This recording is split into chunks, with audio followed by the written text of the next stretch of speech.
ஐயா, நான் 4வது முடிஞ்சு 5வது வருகிறேன் ஐயா. ரொம்ப சந்தோஷம். அது எனக்கு 71 வயசு ஆகுது ஐயா. சரி. நான் ஒரு கம்பெனியில் வேலை செய்திருந்தேன். 58 ரிட்டையர்ட் ஆகிட்டேன். என்கிட்டலாம் எதுவும் கிடையாது. என்னை கம்பெனியில் இருக்கும்போதும் சரி நிறைய பேர் என்னை ஏமாற்றிட்டு இருக்கிறேன்.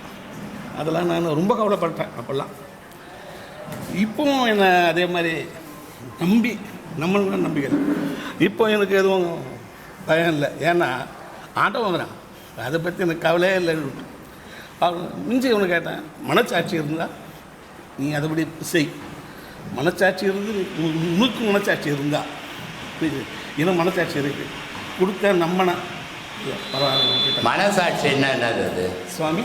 மனசாட்சி என்னதுன்னு எனக்கு தெரியல, கொஞ்சம் கேட்டு தெரிஞ்சுக்கிறேன். மனசாட்சின்றது என்னதுன்னு கேட்குறேன். இது நான் என் குரு மேலே பக்தி, அமைதி, நம்பிக்கை.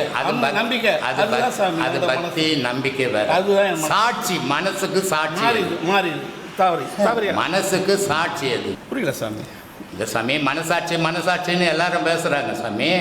அந்த மனசாட்சின்றது என்னதுன்னு தெரியலையே. அதாவது நம்ம நேர்மையான நம்ம இருக்கிறோம். செயலுங்க, நேர்மையான செயல் செய்கிறேன் மானமா. அதை இப்போ இன்னொருத்தர் அதுக்கு மனசாட்சி தேவையில்லையே, அது நேர்மையான செயல் செய்கிறோம். அதானே செயல். ஆமாம். இப்போ ஒரு தொழில் செயலில் நீங்கள் தொழில் செய்கிறீங்க. உங்கள் சம்பளத்துக்கு வஞ்சனை இல்லாமல் தொழில் செய்துட்டு வந்தீங்க. அது நேர்மையான தொழில். மனசாட்சின்றமே அது என்ன மனசாட்சி? அதாவது நம்ம ஒருத்தரை நம்பி செய்கிறோம், அது நம்பிக்கை. அந்த நம்பிக்கை மாறியா அது நம்பிக்கை தானேங்க. அது இப்போ ஒருத்தர் நம்புகிறோம், 2 பேரும் சேர்ந்து சிநேகம் பண்ணுறோம், அவர் பிரிஞ்சு போயிடுறாரு, அது நம்பிக்கை, நட்பு. சாட்சி மனசாட்சின்னு உலகம் ஃபுல்லாக பேசிக்கிறோம். ஆனால் அது என்ன மனசாட்சின்னு நானும் தேடி பார்க்குறேன். யாருன்னா சொல்லுவாங்களே. அதாவது தன் மேலே தவறு செய்துட்டேன்னு வச்சுங்க, நான் தவறிட்டேன். அப்போது இப்போ தெரியாது, நல்லா இருக்கும்போது தெரியாது. ஆனால் தனியாக இருக்கும் பொழுது நான் தங்களுடைய இது பிரகாரம் தியானம் பண்ணி இது சொல்கிறதுனால சொல்கிறேன். ஒரு நேரம் நீ செய்த தப்பு, தவறுகிட்ட செய்த ஒன்று நேரம் இதை பற்றியும் பயப்படாத, மன்னிப்பு கேளு, அவர்கிட்ட மன்னித்துக்கிடு. இல்லை அவர் செய்தது தவறுனாக்கா அவர் இது பண்ணு. அது எனக்கு சொல்கிறதே அதுதான் சாமி. யார் சொல்கிறது? என்னுடைய இது எனக்கு மட்டும் தான். என்னோட உயிர் எனக்கு ஒரு சொல்கிறது தான் எனக்கு சொல்கிறோம். அடுத்தவங்கிட்ட ஏமாந்துட்டு மனசாட்சியை பற்றி பேசுறதுல அர்த்தமே கிடையாது. சரி சார். ஏமாந்ததே நம்ம தப்பு. ஆமாம் சார். நம்மளுடைய ஏமாளித்தனம் இல்லை சொல்கிறேன். நம்மளுடைய ஏமாளித்தனம் கண்டிப்பாக. நான் பல வீடியோக்களில் சொல்கிறேன், நீங்கள் யாரையுமே நம்பாதீங்க, உங்களை நம்புங்க, கடவுளை நம்புங்க. பல 1000 வீடியோக்களில் சொல்லியிருக்கிறேன். ஆனால் அவனுக்கு மனசாட்சிங்க தான். மனசாட்சின்றது என்னது? மனிதன் மனம் ஒரு செயல் செய்யும். ஒரு செயல் செய்யும். அது நல்ல செயலாகவும் இருக்கலாம், இல்லை கெட்ட செயலாகவும் இருக்கலாம். ஆனால் இந்த மனம் செய்த செயலுக்கு சாட்சியாக அங்கே யார் இருக்குது? ஆன்மா இருக்குது. புரியுதா? மனசாட்சின்னு பேசுகிறாங்களே, புரிஞ்சிக்காமல் பேசிக்கிறாங்க. உன்னுடைய செயல் எல்லாத்துக்கும் சாட்சியாக நிற்கிறது ஆன்மா. கண்டிப்பாக. அந்த ஆன்மா உனக்கு தண்டனை ஒரு நாளைக்கு கொடுத்துடும். கண்டிப்பாக. மனசு கொடுக்காது. மனசுக்கு அந்த சக்தி கிடையாது. ஏன்னா மனசுக்கு செயல் செய்ய தான் தெரியும், தண்டனை கொடுக்குற சக்தி கிடையாது. ஆனால் ஆன்மா கொடுத்துடும். அதனால தான் சொல்கிறதே, மனசு செய்கிற செயல் ஆன்மா பார்த்துங்கிறது சாட்சியாகுது. நீ இன்றைக்கி ஏமாத்தினா நாளைக்கு உன்னுடைய ஆன்மா உனக்கு தண்டனை கொடுத்துரும். இதுதான் மனசாட்சி சாமி. மனசுக்கு ஆன்மா சாட்சியாக நிற்கிது, அதான் மனசாட்சி. புரிஞ்சுதா? சரி, ரொம்ப சந்தோஷம். அப்போ சாமி, ஏன்னா எனக்கு பரவாயில்ல, நடக்க முடியாது, பேச்சு சரியாக வராது, ரொம்ப இதுவாக கஷ்டப்பட்டேன். இது ஆண்டவன் இதில் கொஞ்சம் இது புரிஞ்சேன்.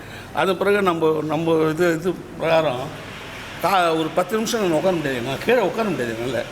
ஆனால் குரு அருளால் அவர் சொன்ன ஒரே ஒரு அருள், ஒரு வீசின ஆஸ்மா ஒருத்தர் 1 மணி நேரம் செய்கிறார், உன்னால் முடியலன்னா அது இதில் நீ உன்னுடைய இதுதான் அப்படின்னு சொன்ன ஒரே கண்ணால் நான் 1.5 மணி நேரம் பண்ணுறேன்.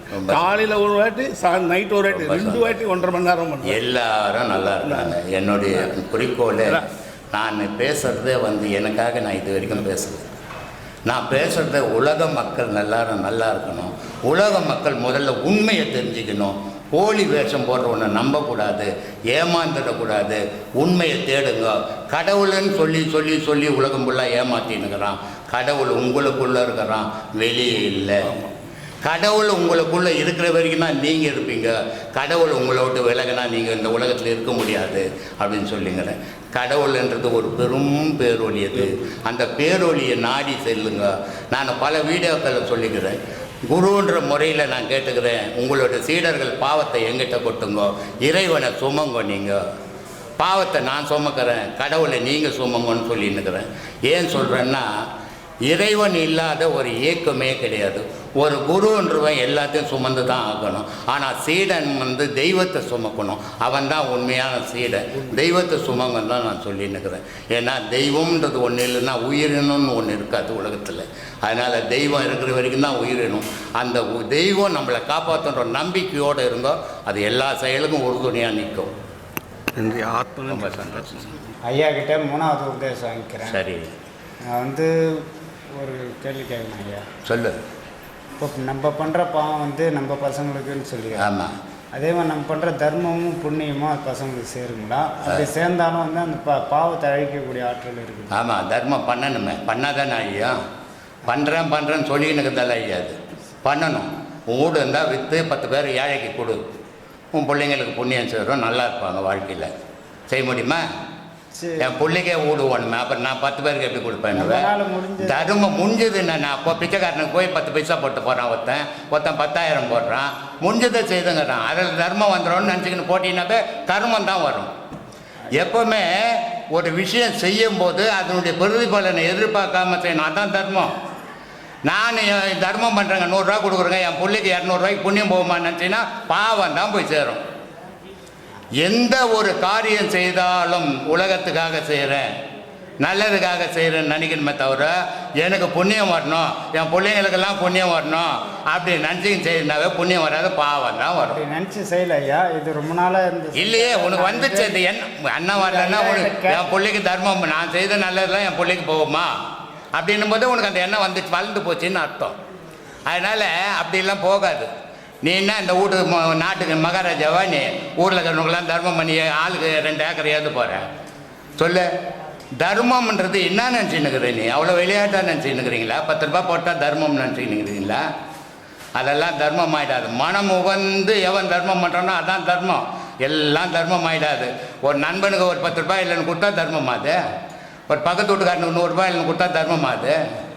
தர்மம்ன்றது எந்த பிரதிபலனையும் எதிர்பார்க்காம எவன் பண்ணுறானோ அது மட்டும்தான் தர்மம். இதை நான் கொடுக்குறேன் அவங்ககிட்ட என்ன எதிர்பார்க்கலாம் நினைக்கும் போதே தர்மம் போய் செத்துடுவாங்க. நீ உன் பிள்ளைங்களுக்கு நான் பண்ணுற தர்மம் என் பிள்ளைங்களுக்கு போகுமானவே தர்மம் செத்து போயிடும்.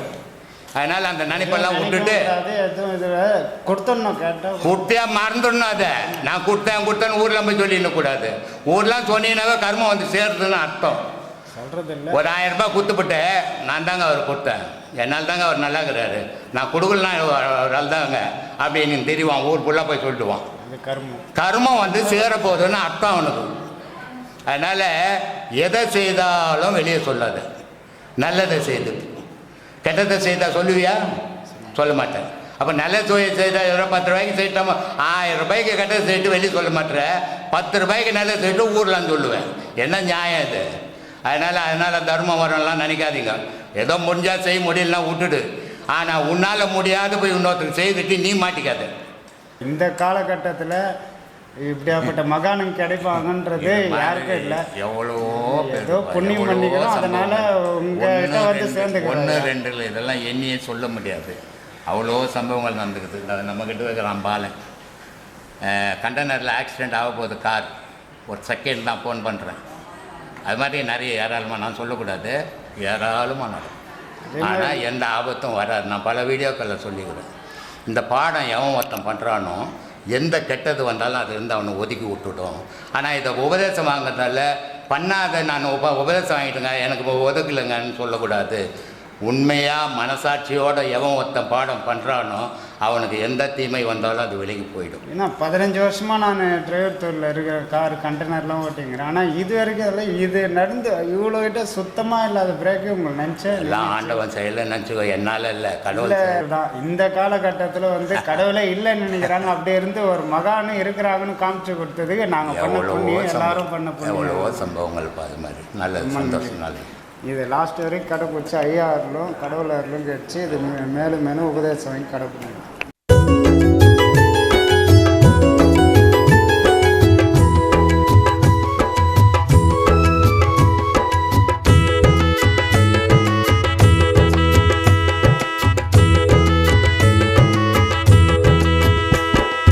நல்ல காலம் பொறந்துடுச்சு நமக்கு, நல்ல காலம் பொறந்துடுச்சு நமக்கு.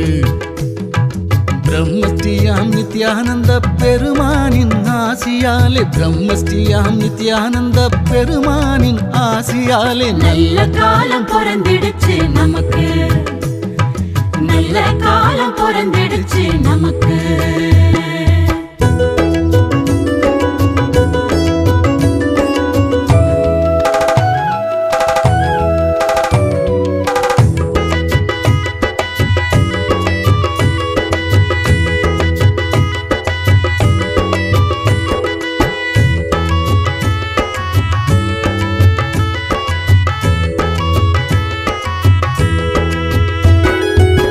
தேடி வந்தோம் உள்ளத்திலே திருப்பம் வந்தது, கூடி வந்தோம் குடும்பத்திலே குறைகள் தீர்ந்தது.